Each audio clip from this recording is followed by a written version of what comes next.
buenas noches, bienvenidos al Banquillo, gracias por estar con nosotros hoy en una entrega que le llamamos la atención a nuestros telespectadores porque contamos con un maestro universitario hondureño de amplios conocimientos en la física y las matemáticas, donde hay mucha falencia, pero también es un gusto de presentar al doctor José Antonio Pouzan. Es un especialista en ingeniería informática, en inteligencia artificial, que nos visita en nuestro país, y gracias por atendernos y darnos espacio para ilustrarnos, doctor, en un tema que de repente asusta al mundo. Y quiero que nos dé los conceptos básicos y generales de la inteligencia artificial como tal aplicada a los países de América Latina, donde los temores aún están por aquello de que nos van a sustituir, que nos podríamos quedar como seres humanos que no vamos a cumplir ciertas tareas porque la inteligencia artificial, la informática nos sustituye. Buenas noches y gracias por estar aquí en Honduras. Buenas noches, Rosendo. Muchas gracias por la invitación. Bueno, he llegado hace muy poquito de Perú. Y bueno, sobre su pregunta, en principio la inteligencia artificial, sobre todo digamos la especialidad en la que yo veo, es la aplicada a la educación. Lo que hay que pensar, la inteligencia artificial es una nueva herramienta más que hay que aprender a usarla. Incluso hay mucho estrés por parte de los profesores de cómo usarla. ¿Por qué? Porque finalmente todos nuestros estudiantes pues son nativos tecnológicos. Entonces, en algún momento incluso se decía hay que prohibir su uso, pero no, porque ellos lo van a utilizar. Pero finalmente sigue siendo una herramienta. Y me gusta siempre hacer una comparación de hace unos años cuando comenzaba, por ejemplo, una máquina de escribir y luego una computadora. Uno actualmente pues no va a usar una máquina de escribir para hacer un documento. Pero hubo un periodo de tiempo en el cambio tecnológico que de alguna manera fue gradual el pasar desde una máquina de escribir a hacer un documento en una computadora. Pero ahora el problema de la inteligencia artificial, bueno, problema, digamos, entre comillas, es que el avance es mucho más rápido, no ha dado mucho tiempo de absorber este cambio. Entonces, ahora lo tenemos incluso en nuestros celulares. Puedes usar en el mismo WhatsApp, tenemos el acceso a la inteligencia artificial, le podemos hacer preguntas y nos puede responder. Yo no creo que sea que nos vaya a reemplazar, sigue siendo una herramienta. Como una herramienta es neutra, sino que debemos aprender a usarla. Y hace un momento, o algún momento era, por ejemplo, a nuestros estudiantes, pues ahora un profesional, pues se espera que sepa usar, por ejemplo, un procesador de textos como Microsoft Word, como Excel. Pues en este tiempo va a ser que todos los profesionales van a tener que usar la inteligencia artificial. ¿Por qué? Porque mejora la eficiencia en sus trabajos. Pero siempre la inteligencia artificial, como decía, es una herramienta que da información, pero uno como persona decide si esa información que está recibiendo es válida o no, porque hay un sesgo en lo que devuelve la inteligencia artificial, porque depende mucho de los datos que se usan para su entrenamiento. Entonces, finalmente, algunos se asustan y se va a hacer Skynet de ¿cómo se llama?, de esta película tan conocida como Terminator. No sé si llegará a ese extremo, pero actualmente es una herramienta que hay que aprender a usarla. Hay sus temores que habrá que irlos superando para ciertos grupos de la sociedad. Planteo esto, doctor Pouzan, por aquello de que el nativo informático, que ahora lo tenemos en los millennials, en los centennials, no temen a esto. No. Pero sí algunos, caso del doctor, de su servidor, que no nacimos en ese tiempo, en ese mundo que ustedes los especialistas lo ven como normal. Entonces, ¿qué recomendación se da para que ese temor no exista en el que entrará un mundo de práctica, de error-resultado? Bueno, en principio lo que ocurre, el temor siempre va a haber a lo desconocido.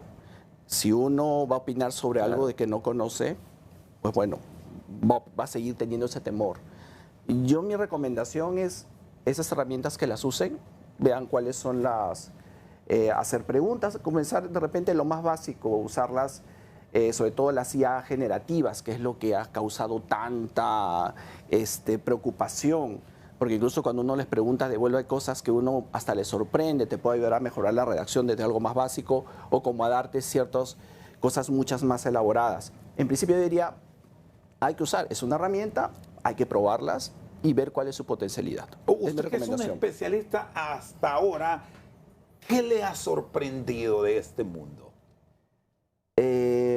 A mí lo que me sorprende es, en todo caso, bueno, yo no soy nativo digital, también nuestros alumnos, mi hijo que tiene 16 años es nativo digital, yo no, pero mi carrera es de informática, de alguna manera estoy acostumbrado a la tecnología, pero yo lo que me ha sorprendido es la rapidez con la cual se está adoptando debido a que está creciendo muy rápido. Como le decía, el cambio tecnológico es muy rápido frente a lo que le decía, en el caso de una máquina de escribir, una computadora, un periodo de tiempo de adaptación.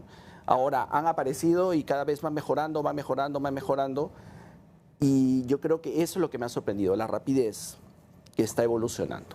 Doctor Uceda, bienvenido, buenas noches. Gracias. ¿Cómo debemos ir adaptándonos nosotros donde la tecnología no llega como a otros países, pero a ciertos nichos sí les está ya, incluso a diario, como dice el doctor Ponson, llegando? ¿Cómo adaptarnos nosotros para que no nos siga quedando la educación nuestra rezagada frente a estos cambios que día con día nos hacen evolucionar? Gracias, Rosendo. Un enorme placer estar con el profesor que nos visita, Antonio, que viene del Perú, invitado por el Colegio de Profesores de Educación Media, que me agrada felicitarlos porque ellos son el primer colegio, incluyendo la mayoría de los colegios de otras profesiones liberales, que toma el tema de la inteligencia artificial y lo pone como debate de sus agremiados, que yo creo que eso es valioso porque usualmente tenemos la tendencia de creer que los gremios únicamente están para pedir demandas económicas. En este caso, yo felicito al COPEN, del cual yo soy miembro desde que ese colegio nació, le cuento. No voy a decir cuánto tiempo, pero... y al felicitarlos a ellos, invito a los demás colegios profesionales, no solo de magisterio, sino también colegios de ingenieros, colegios de periodistas, que hagan actividades para que sus agremiados abracen esta gran transformación que el mundo está viviendo y la hagan propia. Bueno, dicho eso, Chendo, esto es todo un proceso. Esta semana leí dos noticias.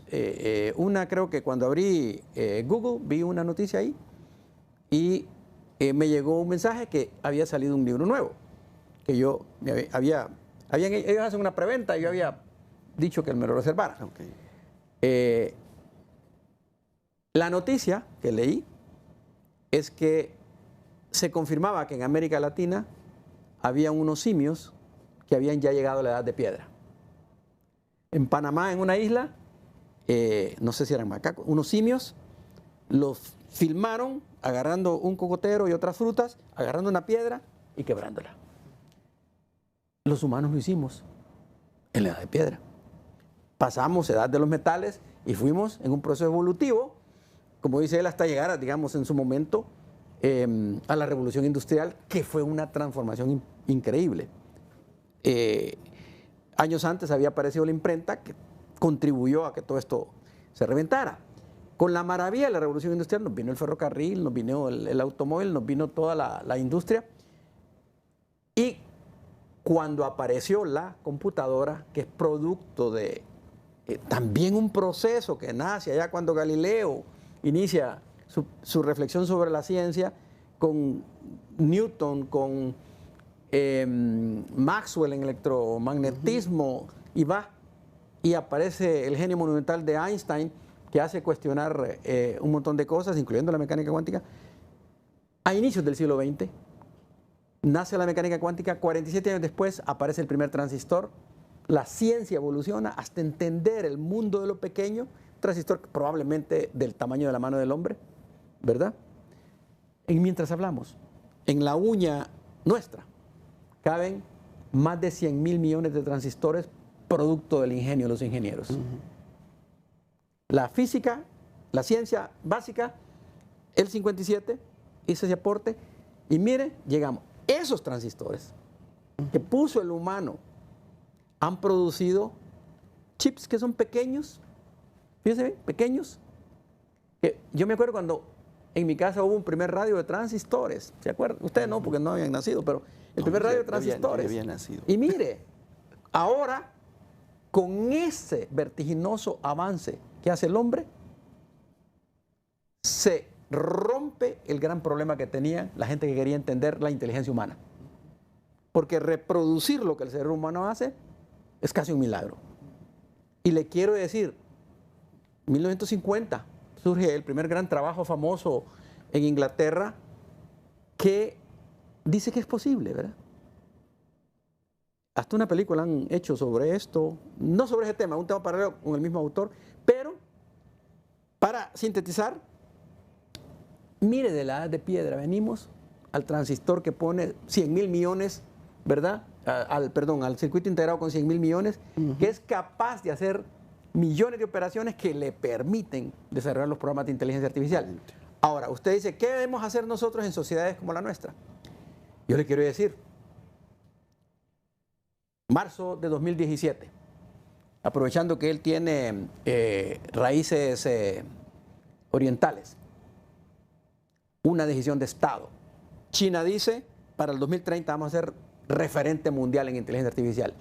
En ese año China no era una gran potencia en eso, pero una derrota que sufrió, ¿verdad? Con el juego de Go, que los orientales aman, una computadora los derrotó, dijeron, nosotros no podemos hacer eso, ¿verdad? Tenemos que saber hacerlo. Y habían hecho 3 muchachos en Inglaterra, 3 muchachos. Entonces, del 17 hasta acá, Rosendo, eso hace 7 años. Entonces nosotros ahorita podemos decir, en el Perú, en Chile, en Costa Rica, en Honduras, El Salvador, en cualquier país, Honduras al 2024, iniciando el año académico 2025, en 10 años vamos a estar como referente mundial en algo. Pues, no quiero compararme con la China, porque la China es milenaria, pero también la China tenía un rival, que era los Estados Unidos, ¿verdad? Y hoy le compiten. Hoy le compiten de tú a tú en 7 años, ¿verdad? Sí, claro. Entonces, ¿qué ocurre? Que en medio de ese puente está Taiwán, que es donde estos chips se fabrican, ¿verdad? Entonces, mire usted la geopolítica después, ¿verdad? Que Taiwán es interesante para Occidente y es interesante para los chinos. Entonces, esta guerra que está viviendo el Medio Oriente es totalmente tecnológica, ¿verdad? Con esto quiero decirle, no es que la inteligencia artificial cayó del cielo. Los niños hondureños, los niños peruanos, nuestros hijos, nuestros nietos, pueden aprenderlo si empezamos desde la escuela primaria a botar el paradigma de la vieja forma de hacer educación y no ver a la tecnología como un enemigo de las humanidades, sino como un aliado natural, porque ambos vienen como una producción humana. La formación docente. Bueno, el doctor Uceda plantea, doctor Pouzan, que sea desde la escuela, la educación parvular, de pronto involucrarla. Pero a nivel medio, donde ustedes están dando las primeras explicaciones, hoy aquí en el país, por medio de esta iniciativa del COPEN, ¿cómo deben estructurar ese docente que de repente puede tener aún su resistencia, a sabiendas que habrá otros que sí se adaptarán muy fácil? Entonces, ¿cómo lograr las capacitaciones y a qué tiempo, en base a esa misma inteligencia humana, que todos la tenemos, deberá haber una reacción ya? El doctor dice 2030. ¿Se pueden acortar los plazos ayudados con ese sistema de conectividad que tiene el mundo ahora? Bueno, en primer lugar, quiero agradecer al COPEN por haberme invitado y por haberme, y digamos, la iniciativa que tiene para capacitar a todos los docentes en inteligencia artificial. Lo que pasa es que la inteligencia artificial está ya ahora, entonces no podemos, incluso me acuerdo de una charla que tuvimos en mi universidad, decían, el año 2023 era un poco de exploración, pero el 2024 ya es de implementación. Correcto. O sea, no podemos esperar mucho. Yo y hay docentes que van a estar resistentes porque, como comentaba, a veces el miedo a lo desconocido Entonces, primero es capacitarlos para que aprendan a usar una herramienta muy simple, pero también ver las ventajas que puede tener el docente, incluso por ejemplo, la planificación de sus clases. Puede pedir que, por ejemplo, le cree rúbricas o que le sugiera, por ejemplo, cómo afrontar, por ejemplo, una clase usando estrategias de aprendizaje activo, usando, no sé, por ejemplo, aprendizaje basado en problemas, aprendizaje basado en proyectos. Le puedes pedir, quiero hacer un proyecto en 3 horas, ¿qué actividades me sugieres? O quiero qué actividades para lograr una determinada competencia como investigación o una competencia de habilidades colaborativas. Entonces, incluso en su vida diaria, mejorar la redacción de un documento. Cosas tan simples como esa. Entonces, y lo otro es, tienen que pensar que los estudiantes van a usar y están usando la inteligencia artificial. Y como una anécdota, mi hijo está en el colegio y justo ayer me comentó que sus amigos habían hecho su trabajo utilizando ChatGPT y que los trabajos eran muy parecidos, y la profesora se dio cuenta que los trabajos eran muy parecidos. Que se los hizo una máquina. Y se los hizo una máquina, claro. Y la discusión, comentaba en otra charla, haciendo un paréntesis, era, claro, la máquina lo hace y después, o el profesor utiliza el ChatGPT para generar una evaluación y luego los estudiantes usan ChatGPT para recontestarla. Entonces, al final, ¿quién está, la misma máquina se está haciendo la evaluación y contestando? No, lo que pasa es que ahí perdón, y aquí, doctor Pouzan, es donde se genera toda esta controversia que en muchos sectores de la sociedad mundial ya los hemos escuchado. La sustitución, incluso hasta volvernos dependientes de que todo, hablando del área educativa, y pueden ser también trabajos en otras áreas del conocimiento, se los vamos a confiar a una máquina que de pronto puede tener una perfección, pero también con el riesgo del error. Claro, por eso siempre la recomendación es, lo que te devuelve la máquina, finalmente quien decide es la persona. Porque uno le puede preguntar algo y por el sesgo que puede tener por los datos que ha utilizado para su entrenamiento, puede dar una información que no es buena. Pero, por ejemplo, a veces uno la usa, a mí me ha ocurrido que una vez estoy escribiendo un texto y necesito una idea, entonces le preguntas, ¿puedes darme ideas sobre tal tema? Y te va a dar una lista de ideas, pero uno selecciona la que le parece o la que le suena o la que por su experiencia puede seleccionar. Lo que pasa es que ahí también va más allá, yo creo, el estudiante, es el tema de la integridad académica. El ver el tema de, por ejemplo, ok, estoy usando la inteligencia artificial, pero que declare que le está usando, qué prompt está usando, cómo lo está usando y qué decisiones está tomando para tomar lo que me devuelve esta inteligencia artificial y cómo yo lo adapto a mi necesidad o a lo que me han pedido. ¿Qué es lo que pasa? La inteligencia artificial lo que hace es el trabajo más eficiente en ciertos temas. Incluso uno le puede decir, programe, en el caso de ingeniero informático, hazme un software de tal cosa o cámbiame un software de un lenguaje de programación a otro. Te lo va a hacer muy, muy eficiente. Entonces, el docente, mi recomendación es que comience a usar una de ellas. Puede llevar a un curso de capacitación o directamente entrar al mismo. Hay tantas herramientas tan disponibles que uno las tiene al alcance, que es usarla y ver lo mismo, a ver, mejórame la redacción de este texto. Y es muy claro, yo sé que me parece bien, que me parece que está mal. Y después ya comenzar a hacer cosas más complejas. Muy bien. José Antonio Pouzan Portillo, especialista en ingeniería e informática, en inteligencia artificial, y el doctor Armando Uceda están hoy con nosotros al banquillo. Hacemos una pausa. Cuando regresemos, el rol del Estado, porque sabemos que la educación privada sí puede alcanzar estándares de desarrollo mucho más rápido a nivel de Honduras que la educación pública. Pero en la educación pública, ¿cómo se debe trabajar? Tema presupuestario, porque tanto derecho tiene el de Tegucigalpa como el de Santa Cruz Lempira, el de San Pedro Sula como el de Tiupacente en el Paraíso. ¿Cómo se va a trabajar en eso? ¿Qué recomiendan los especialistas? Después de la pausa.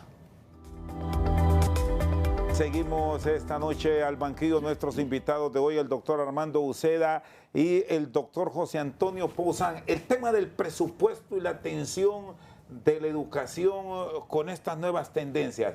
¿Cómo estructurarlo desde kinder para que desde ahí esa formación tenga éxitos cuando hablamos del nivel superior, doctor Euseda? Esa es una pregunta extremadamente importante, Rosendo. El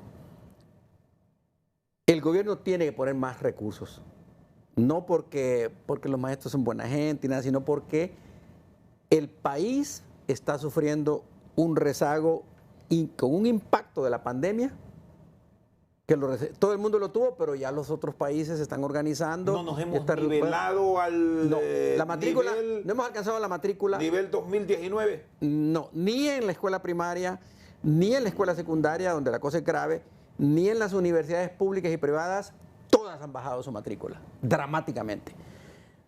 El presupuesto tiene que ver con la visión de política estatal, porque la política estatal impacta a la empresa privada, impacta a la escuela pública. Tiene que ver también con que entendamos que la llegada de la inteligencia artificial no es una moda, no es que se puso de moda y hay que comprar inteligencia artificial, ¿verdad? Es una tendencia que llegó para quedarse y que no es una tendencia en educación. Es a todos los niveles. A todos los niveles. Si ustedes, miren este canal, se quedan fuera de la inteligencia artificial 6 meses, se los comen, les va a venir sin tener aquí oficinas una programación internacional y los va a hacer desaparecer. 6 meses. Yo cuando oí ese dato, a propósito, que hablamos de 2 años, es que él dijo que era cerca de 2 años, exacto, que finales de noviembre del 2022 comenzó todo esto. Aparece el ChatGPT 3 y eso fue, los que entienden de esto dijeron, ahí viene un animal grande. Sí. Y cuando le digo que no es una moda es porque los grandes pensadores de la humanidad, empezando por Harari, tomando los premios Nobel, todos ellos les he escuchado yo, ese animal es grande, ¿va? Eso va a impactar las finanzas, ya las tiene controladas. Periodismo, miren, bueno, aquí ya tenemos algunos programas que se hacen con inteligencia artificial. La educación, desde luego, la salud, usted no tiene idea del impacto que va a haber en la salud. Y la geopolítica. Entonces, la educación, ¿vamos a empezar a invertir en esto dentro de 50 años? No, nos vamos a quedar en las cavernas. Porque un derecho humano de la educación, que es universal, dice que mientras este programa, en este día, aparece en Honduras, en Perú, en Bolivia, están naciendo tantos bolivianos, tantos peruanos, tantos hondureños, cuyos padres tienen la obligación de decirle al Estado, nació un niño hoy, tiene derecho a un nombre y a una nacionalidad, es hondureño, prepárese que va a kinder en 4 años, a prekinder en 4 años. Y no queremos que me lo eduque para que viva en el siglo pasado. Porque la educación, él va a crecer, va a vivir su deporte, su salud mental, su salud física en un escenario distinto, Chento. Él decía correctamente que bueno, es de una generación y sus hijos son millennial, pero los hijos de él de 16 años ya no son la punta de lanza. 2012 creo que es el momento en que se pega el gran golpe en la inteligencia artificial con el trabajo en imágenes, creo que fue, ¿verdad? Sí. Y dicen esto es otra cosa. 2016 los chinos pierden, los orientales en Seúl pierden el juego contra una máquina, segundo golpe. Esos niños que nacen después del 2012 hacen que el hijo de él, mi nieto mayor, mire, mi nieto mayor, ya queden en la frontera de lo que está pasando, ¿verdad? Entonces usted no le puede prohibir al sistema educativo, no le puede pedir al sistema educativo que por sus pistolas los profesores se preparen. Tiene que haber una cantidad masiva de recursos para que los profesores de educación media, porque ya van a salir para la universidad, se preparen este año que viene, para que cuando lleguen a la universidad no les estemos diciendo, no, hay que quitar la prueba porque pobrecito, ¿verdad? Pues ahora ya no va a ser por la pandemia, ahora va a ser porque ya no están aptos para funcionar en este nuevo mundo. Entonces, respuesta concreta, la política pública tiene que revisarse, pero también la empresa privada, no solo los de educación. Y aquí hablo con los empresarios son creativos por naturaleza, para sobrevivir con recursos, con sus inversiones. Si no se mueven del escenario de inversión basado en la maquila tradicional y en todas estas cuestiones, desde una oficina en Vietnam, por decir un nombre, Vietnam, les van a manejar todas las finanzas, ¿sí o no?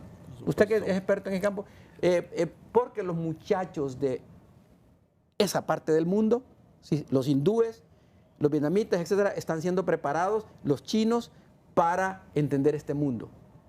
Están cambiando su sistema educativo. Nosotros queremos sobrevivir con una economía tan estática como la que tenemos, no tenemos futuro. Entonces, ahí es donde necesitamos a la empresa privada aliada con el gobierno, pensando el país, ¿verdad? Y voy a decir una palabra, pensando el país para que el paradigma se rompa. Y digamos, ya el siglo XX se acabó hace 25, 24 años. Los niños que nazcan ahora son del siglo XXI, cambiemos.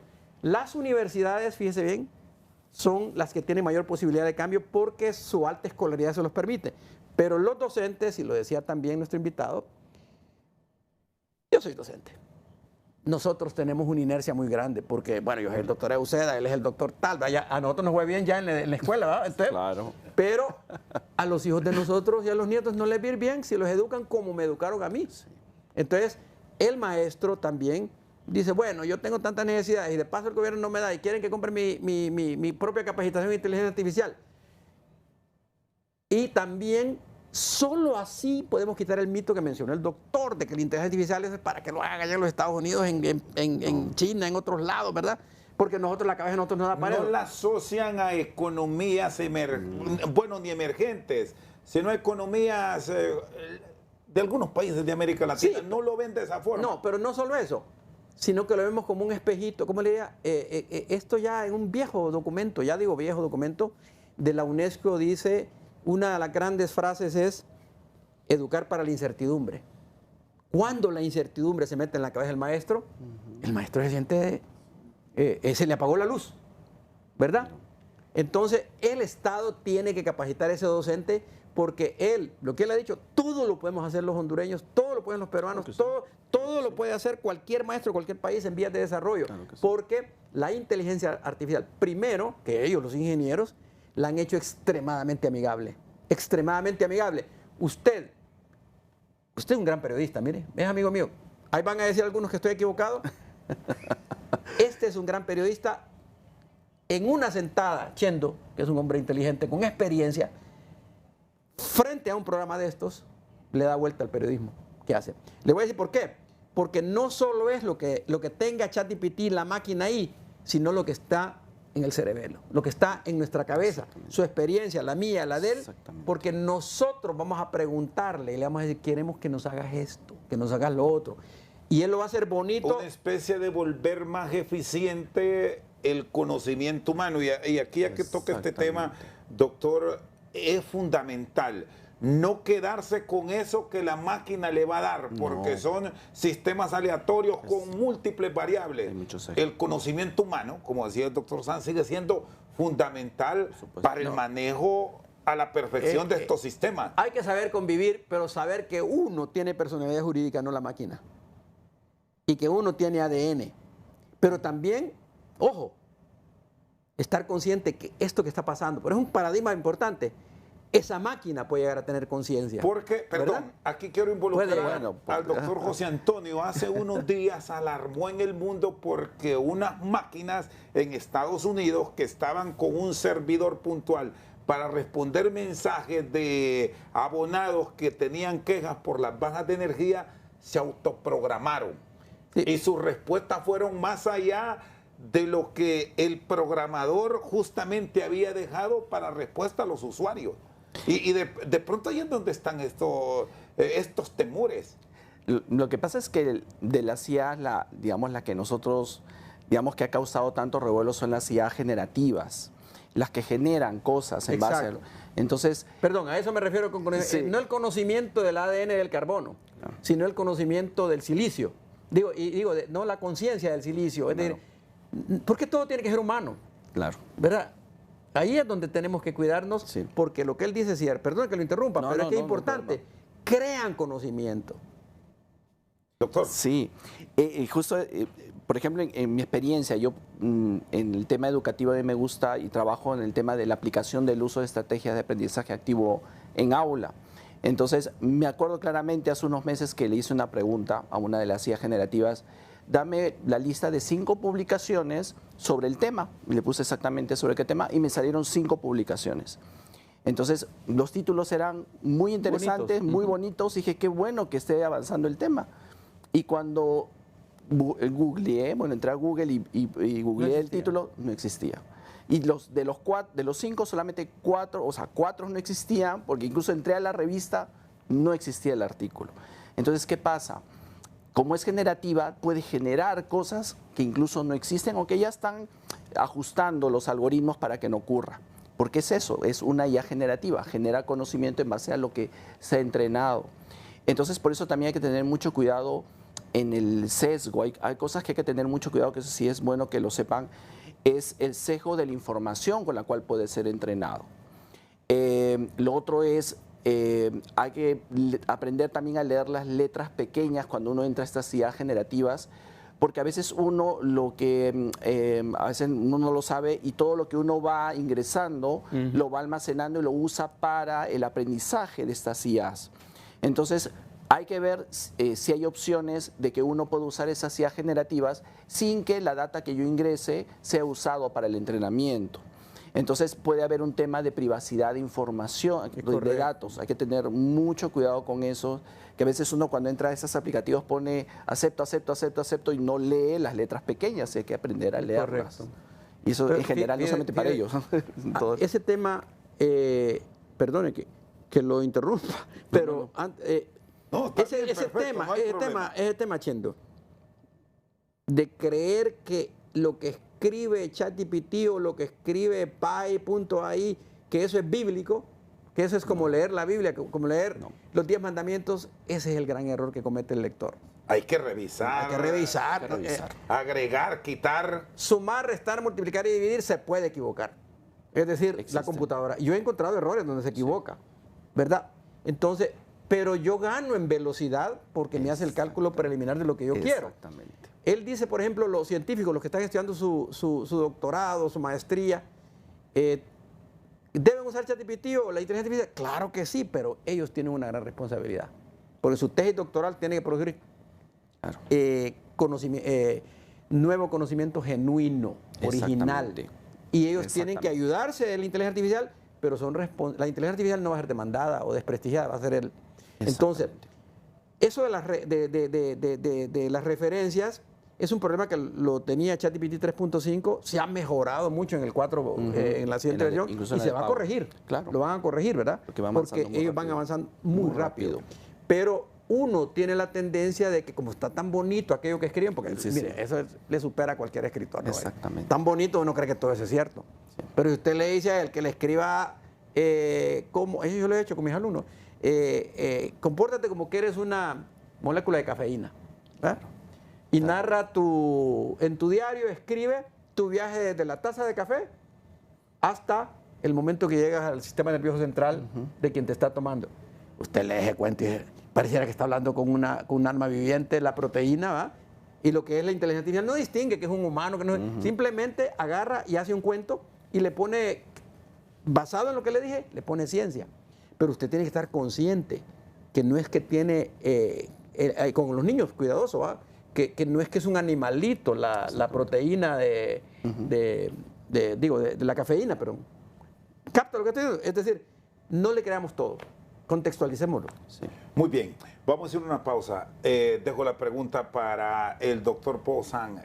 La nueva estructura de los sistemas educativos, la gran revolución que debe llegar, cómo se debe plantear, porque habrá cosas del actual sistema a nivel de Honduras, a nivel de Perú, de muchos otros países, que hay que irlos quitando. Ya no nos debemos quedar con ciertas materias que el mundo las hará desaparecer.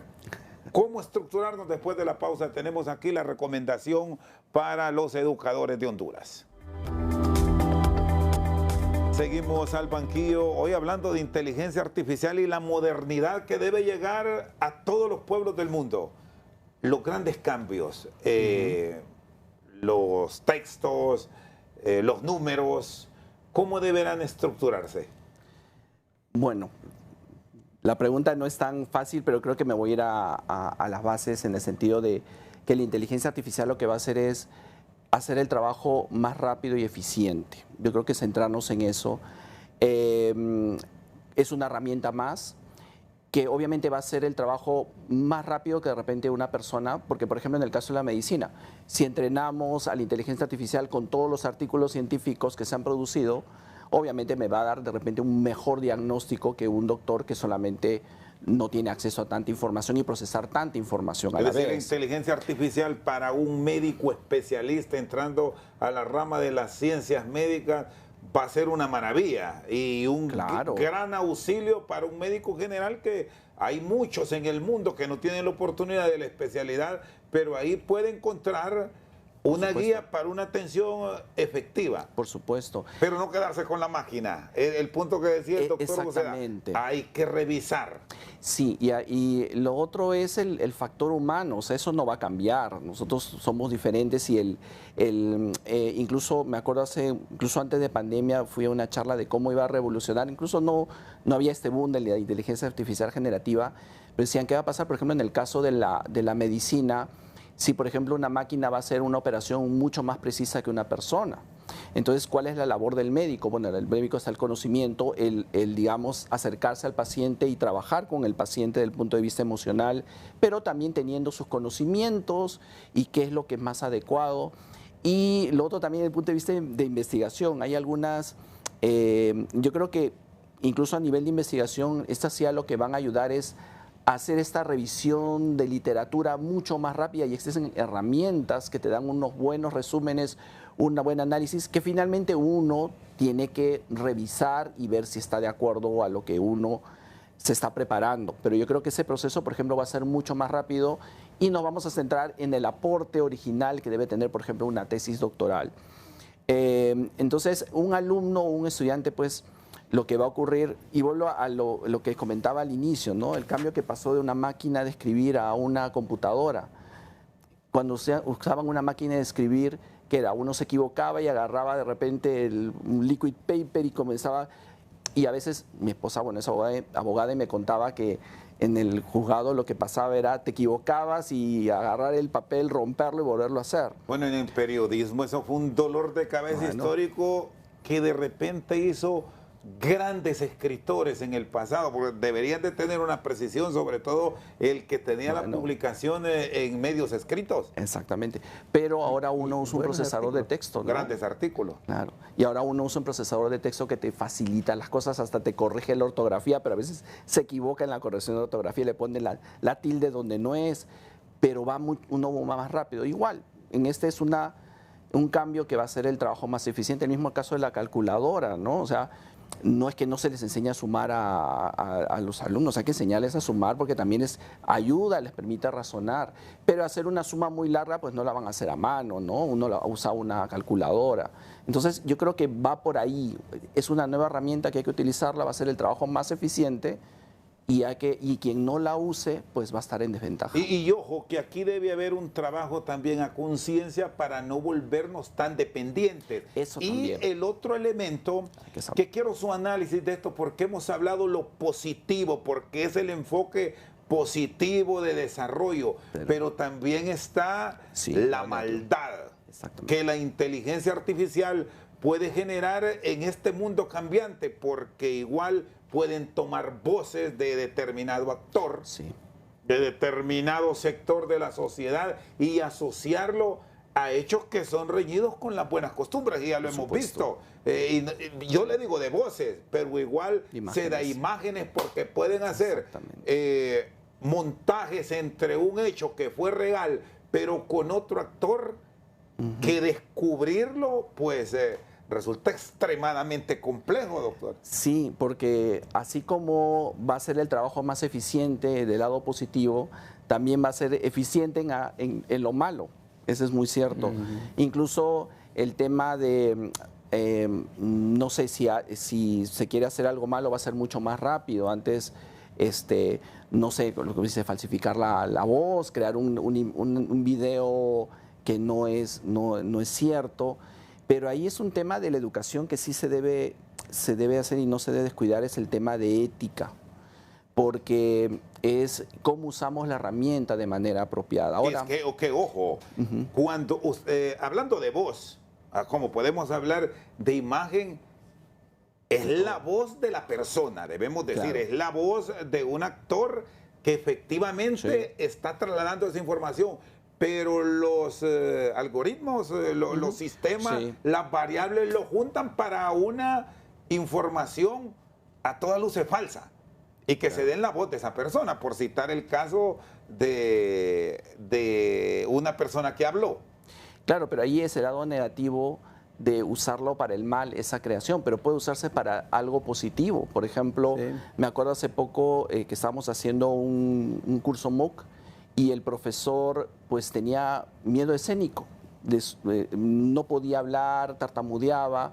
Entonces, en ese caso lo que se puede hacer es que grabe su voz en un entorno calmado y luego se genera la voz por la inteligencia artificial. ¿Por qué? Porque el material es del profesor. Sería una pena que otra persona lo haga, Sí. ¿no? Entonces, podemos ver esos dos lados, el lado negativo y el lado positivo. Pero el punto medio, creo yo, Chendo, me parece que lo deja bien claro el doctor. Y la pregunta suya es muy puntual. El punto medio es que la máquina no tiene ética, la máquina no tiene responsabilidad moral. Exactamente. La máquina adquiere velocidad. Y responde a una acción pero de no un solo- vivo. Le enseñaron a hacer inteligencia generativa basada en lo que los humanos le proporcionaron por millones de documentos. Todos los documentos del planeta, todos los documentos de importancia, ¿verdad? Claro. Los aprendió. Pero eso los escribieron los humanos. Exactamente. Y luego, si la máquina se volvió racista, es porque lo que leyó Es lo que- conducía a eso. Exactamente. Si la máquina la usan para, que la programan para que decida a quiénes van a contratar, y si estadísticamente han contratado más hombres que mujeres, pueden estar tener calificación mejor las mujeres, pero estadísticamente van a contratar más hombres, ¿va? Claro, ese Porque es el sesgo la de máquina información. no es la máquina, es el humano el que lleva Exactamente. la virtud y la perversidad. Y aquí es otro punto clave, porque al final es el humano el que tiene el control, la legislación de cada uno de los países, porque es una ley diferente la que aplican para inteligencia artificial en Estados Unidos que la que puede tener Perú frente a Honduras. El papel, y que lo vamos a desarrollar después de la pausa, de los políticos, también con propuestas para entrar en este mundo y con las regulaciones que como Estado se deben tener, doctora Uceda. Bueno, la respuesta ahí es sencilla. La máquina no es inteligente y no es inocente. La máquina es construida para tener capacidad de generar respuestas de utilidad para el humano. Lo que somos inocentes somos los responsables de legislar en nuestro país. Yo puedo decir que los diputados son inocentes en el tema, sin ofenderlos, porque eso es muy común, de la inteligencia artificial, como lo son inocentes en muchos parlamentos. ¿Por qué? Y si me dicen, bueno, ¿por qué les estás diciendo eso? Vaya a ver cuánto en los últimos 10 años, después de ese 2012, cuánta legislación se ha producido en el gobierno anterior y en este gobierno para decir, vamos a pensar un poquito de cómo cambiar la economía nuestra en función de la inteligencia artificial. No hay legislación en ese término. Entonces, somos inocentes como país, como lo son muchos países, le cuento. Los Estados Unidos, por ejemplo, tiene ahorita un conflicto en esas elecciones que vienen, porque lo que dice él, los algoritmos están preparados para destruir al opositor. Pero los algoritmos lo hicimos los humanos, ¿verdad? Usted puede verlo, da pena oír muchas cosas de lo que están pasando en las elecciones de Estados Unidos, pero van a pasar aquí también. Y entonces, lo que va a pasar es que desde fuera va a venir el negocio de venderle a un partido político una propuesta de inteligencia artificial y a la oposición otra propuesta. Y aquí usted va a ver en las redes sociales Ya lo estamos viendo. una es carnicería, una carnicería impensable. Ahora, Sálvese quien pueda.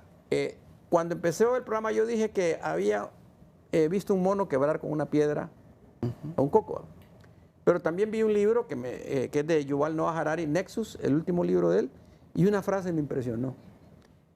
En la inteligencia artificial, la potencia de las redes sociales no se puede medir.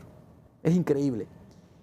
Y si usted salta con una idea que es verdad y salta con una idea que no es cierta y se da la batalla en las redes sociales, no tiene nada que ser la verdad. La va a derrotar la idea falsa, se mueve, se propaga a una velocidad espectacular, mientras la verdad no tiene ninguna oportunidad de éxito en este contexto. ¿Eso dice que las redes sociales son malas? Son malos los que alimentaron en las redes sociales los algoritmos que producen el buen negocio de que la verdad sea derrotada por las ideas falsas. Eso es lo que dicen las estadísticas. Muy bien. José Antonio Pouzon y el doctor Armando Uceda están con nosotros al banquillo. Una pausa, ya volvemos. Seguimos esta noche al banquillo. Doctor José Antonio Pouzon, ¿cómo deben prepararse los maestros? ¿Qué recomendación les va a dar ahora en estas charlas, en este contacto que tendrá usted con sus experiencias, con educadores de educación media en principio, aquí en nuestro país? Y le voy a agregar otro elemento, el tipo de equipos, porque eso es fundamental, sobre todo por aquello que lo que hoy es novedad, de repente en la tarde, o ahora en la madrugada, tras la emisión del programa, ya es obsoleto. Sí. Bueno, en principio lo que se va a dar en la charla es básicamente cómo usar la inteligencia artificial. Primero, al docente dentro de como su labor docente, de repente el cómo puede usarse para planificar sus clases, incluso algo tan, digamos, tan específico como, por ejemplo, a realizar alguna rúbrica, es decir, todo lo que corresponde a su labor docente. Pero también el otro es el tema, el docente también en su lado administrativo, que a veces tiene que hacer documentos, tiene que hacer informes, cómo lo puede usar y cómo puede ayudarle a facilitar su trabajo. El otro que también es importante, bueno, en profesores de educación media, en todos los niveles debe haber un grado de investigación, es cómo puedo utilizarla ya de manera apropiada para encontrar las últimas tendencias a nivel de docencia, y bueno, cómo se debe tener cuidado de que no me den estos artículos inventados, por ejemplo, ¿no? Pero existen otras herramientas de IA que a lo mejor no son muy conocidas aún, pero que sí se pueden utilizar de manera apropiada, porque digamos el más conocido es el ChatGPT, pero hay otras más que de alguna manera responden frente a esas inquietudes. Y también algo que es importante desde el punto de vista de su labor docente es a nivel de sus estudiantes, porque después la preocupación es, ok, voy a preparar mi clase, o por ejemplo, al tomar la evaluación, ¿cómo lo voy a hacer? O cómo voy a evaluar a un estudiante, si ha aprendido algo, les voy a dejar un trabajo, pero está el riesgo que el trabajo lo haga una IA generativa. El tema, yo creo que es importante, que también es algo que voy a dar en la charla, es el tema de la integridad académica. Para mí es algo no negociable y eso es lo que tenemos que formar, el tema ético de nuestros estudiantes y cómo usar estas herramientas de manera ética, que si bien es cierto, sigue siendo una tecnología o una herramienta que a veces uno podría decir que es neutra por el sentido de cómo se usa, pero también tiene sus sesgos, como decía el doctor Uceda, que era finalmente el algoritmo es hecho por personas y la data con la cual se está alimentando, pues, entre comillas, es también hecho por personas y pueden ocurrir esos sesgos, ¿no? Si, como a mí se me han dicho que hay tres cosas que uno no debe hablar, ¿no? De política, de religión, ni de fútbol, ¿no? Entonces, a veces, ¿qué pasaría si yo le pregunto algo sobre un tema político y soy de derecha y me responde algo de izquierda, o lo contrario? O de religión, si soy católico y pregunto sobre... Y que seguramente estos son experimentos que en algún sitio por ahí ya lo están experimentando y consultando a la máquina sobre lo mismo que usted justamente plantea. Sí. ¿Y qué de los equipos también? Porque esto es evolutivo. Claro, lo que pasa es que si yo voy a usar estas herramientas, pues bueno, una computadora que tenga conexión a internet es suficiente. Ahora, si quiero hacer una IA, y esa es otra cosa. Pero si estamos a nivel de usuario, pues bueno, una computadora con una buena conexión a internet es por lo menos por el momento lo que se necesita. O si un teléfono también. inteligente le puede servir perfectamente. Claro, doctor. por ejemplo en el WhatsApp tienen el Meta ahí. Lo que pasa es que por lo general en esa sí hay tres tipos, digamos, de motores, podría decirse, o algoritmos que se han alimentado con cierta información, ¿no? El OpenAI, que es el ChatGPT. Tenemos otro que es, de alguna manera, también su propio motor, sus propios algoritmos, con su propia data, que es el Google Gemini. El Google Gemini, que está muy bien. Y hay otro que es el que usa el WhatsApp, que trabaja con Llama, que ese sí es realmente un Open, y Meta rápidamente lo ha implementado porque ha usado este open source, no ha tenido que crear uno desde cero, ¿no? ¿Cuál es el ejemplo, ustedes con su experiencia, que recomendarían o el espejo para, hablando estrictamente de educación, porque ya nos explicó que hay otras áreas donde ya se avanzó mucho, robótica, salud, etcétera, pero para la educación del país, ¿el espejo dónde está? El espejo... Uy, es que por lo menos yo he estado en congresos relacionados a educación, sobre, por ejemplo, educación e ingeniería, y como es algo a nivel de educación que ha permeado a todo, realmente a todos nos ha agarrado medio desprevenidos. Es que es un paradigma nuevo. Sí, exactamente. Entonces, y ha sido tan rápido que creo que en todos los países se está trabajando sobre el tema. Entonces yo creo que es subirse a la ola como buen surfista y comenzar a Es decir, surfear. no quedarnos con lo que tenemos, sino buscar esa evolución a diario, doctor. Fíjese que hay una ventaja.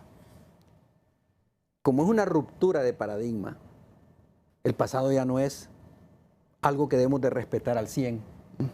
Nuestro sistema educativo nos enseñó a amar el conocimiento generado en el pasado. Pero el conocimiento generado en el pasado, pasado es. El nuevo conocimiento, el que use las herramientas del pasado exclusivamente para generar conocimiento a partir de ahora, no va a tener espacio, posibilidad alguna de competir en igualdad de condiciones con los que saben usar la inteligencia artificial.